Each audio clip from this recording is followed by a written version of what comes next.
Welcome to this episode of Trojan Poetry. We're back. I picked the poem this time. It is called Spring Comes to Chicago, which I thought was fitting for those of us who several live. months away, but here we go. All right. More than that.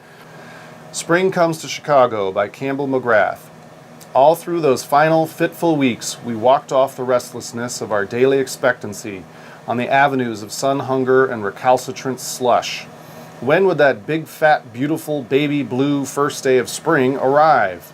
So we strolled the backstreets and boulevards to consider the clouds and drink some decaf and escape the press of solicitous voices gingerly, leaving feathers unruffled like that first fearless pair of mallards coasting the lake's archipelagoes of melting ice.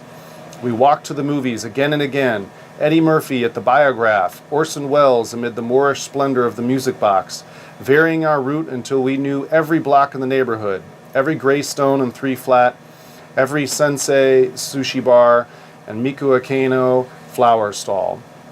We walked to Hoa Garden and the Ostoneria and over to Becky's for deep dish pizza, to Manny's for waffles on mornings of aluminum rain, the German butcher for bratwurst, the Greek bakery for elephant ears, the 7-Eleven for cocktail onions to satisfy Elizabeth's idiosyncratic cravings. We walked until our fears resurfaced, and then we ate out fears.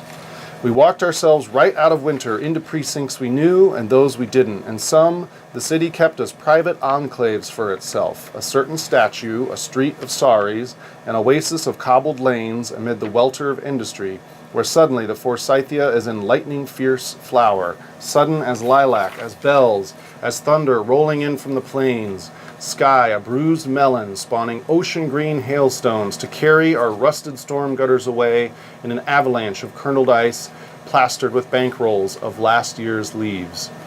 Behold the daffodil, behold the crocus, behold the awakened, the reborn, the already onrushing, furious and blooming, violets overgrown in the lawn, gone back to prairie, some trumpet-flowered vine exuding sweet ichor upon the vacant house across the street, dandelions blown to seed, and the ancient Japanese widows who stoop to gather their vinegar-bitter stems.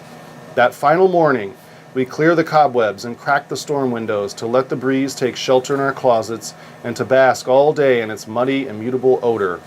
Elizabeth naps in a chair by the window, attuned to the ring of a distant carry-on, matins and lauds, while down the block an unnumbered horde of rollerblades and bicycles propel their passengers like locusts assembled at the toll of some physiological clock, the ancient correlation of sap and sunlight, equinoctial sugar and blood. The big elm has begun its slow adumbration of fluted leaflets and buds on branch tips, percussive nubs, and fine-veined timpani, a many-fingered symphony tuning up. Vespers, swallows, and doves. Elizabeth makes a final stitch in her tiny welcome blanket, yawns, done. Bodies and hours, bodies and hours. At midnight, I close the book on final grades, to find my desk alive with a host of translucent, freshly fledged spiders, a microscopic multitude borne in on the breeze to take up residence among the computer keys, a vision that bears me down the umbilicus of dreams, toward a dim, persistent, unreasoning rhythm, a music long promised, a visitation at last given up and unlooked for, ghostly silk loomed from winter's cocoon or the opening of one wind-shaken blossom. Behold the sleepers, when they awake, everything, oh everything, shall be transformed. It was like an epic. Yeah, It was an epic. And reading that out loud is a much different experience than reading it on the page, I'll say. Hopefully I pronounced everything correctly there as I went. Yeah. If not, I've embarrassed myself, but that's all right.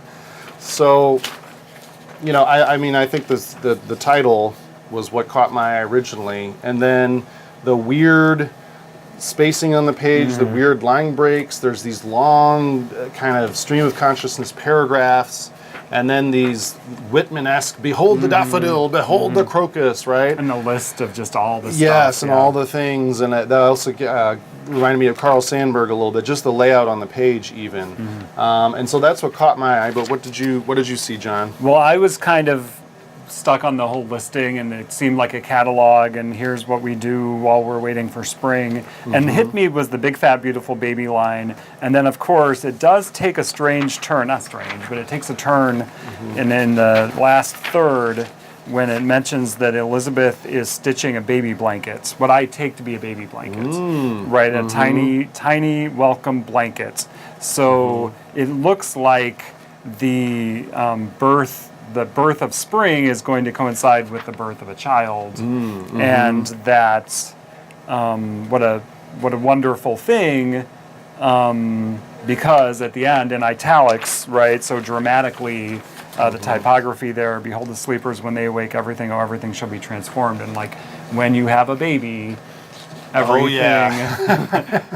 changes. Everything, And yes. so I thought it was interesting that he went from, just kind of listing the stuff in Chicago that he does, which I know some of, and I was I was like, oh, I know that place. Right, I've been there, and I like to eat waffles and elephant ears. Who doesn't?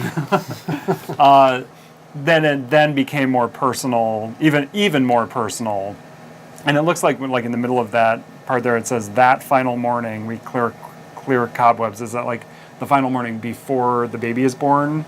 Right? Is that like the or the final morning of winter, or both?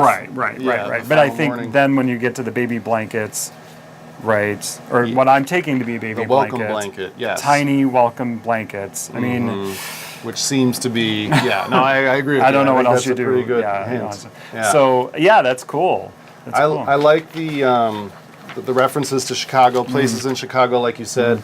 I love the second line, avenues of sun, hunger, and recalcitrant slush. Yeah. We just talked about that in our last episode of, if you live in Chicago, you know what we're talking about. It's just this gray. Yeah. It gets everywhere. It's awful. Yeah, it's sloppy all over. And it hangs around forever. And it just never goes away until probably about, April maybe. Right. So that part I could totally picture. I know some of these places too. I also loved, again, the Carl Sandburgian listing of all the different types of people in the different neighborhoods in Chicago. Also, I don't know why, but for some reason, in that paragraph that starts the final morning, or stanza, I should say, the end, when it's describing the elm, it says the big elm has begun its slow adumbration, fluted leaflets and buds on branch tips, percussive nubs, and fine vein timpanis, a many-fingered symphony tuning up. That's easy for me to read.